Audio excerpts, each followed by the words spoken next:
Okay, guys, let's talk about judgment because I, for one, have struggled with judging others, even unknowingly knowing that I was judging somebody.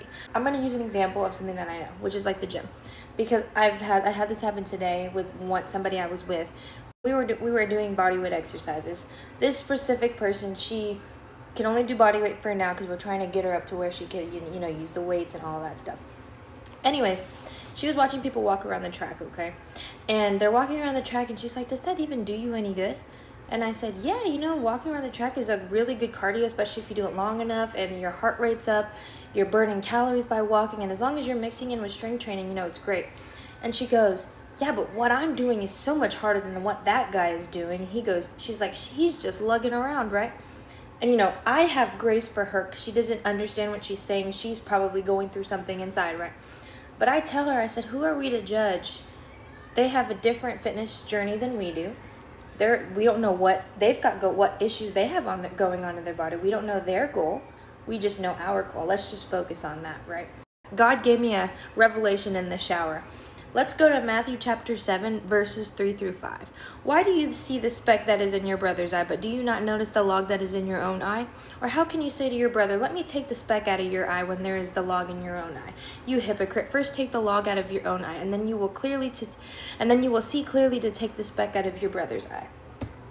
Let's go back to the whole, do you not see the log in your own eye? Just like how in fitness, y'all, we have our own things we have to work on. For example, gaining muscle, losing weight. How are you going to look at someone else and say, you got to lose weight when you're morbidly obese? Like, I'm just giving an example, okay? Just like how are you going to tell somebody, oh, you shouldn't be wearing that when you go to clubs every Saturday night? And you can't judge somebody and not look in the mirror first. Recognize that everybody has their own journey for God, and God shows us all the same grace. God loves all of us. God is waiting for everybody to turn their hearts to Jesus. And the more you look inwardly and the more that you really reflect and you ask God, what do you want me to reveal? What do you want me to do?